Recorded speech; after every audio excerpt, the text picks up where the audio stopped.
یک ایده از کارشناسان همین یعنی درد سر خود رو با درد سر دیگر رو با دوش دیگر رو میخوام بار کنم. اول شما نقص بدونید که تمام افرادی که اساساً موردی یعنی به اصطلاح تأثیر و تأثیر رسانی قرار میگیرد اساساً در روسیه است.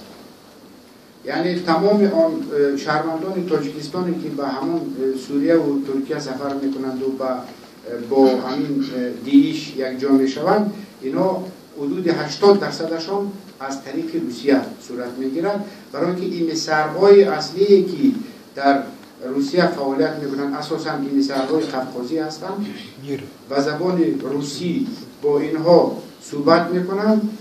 آنهایی که در مساجدهای گوناگون شهر مسکو و سنت پترزبورگ و قزان و جاهای دیگر هستند، اینها رو یعنی آنهایی که بیشتر به اسلام یعنی عقیدتی دارند 5 بار نماز میروند، به مسجدها میروند، همونجا کوشش میکنند که بیشتر فعالیت اسلامیشان رو نشان دهند، همونها بیشتر مورد توجه همین انسان‌ها قرار میگیرند و اینها رو همونجا فرید میکنند و از همونجا ارسال میکنند.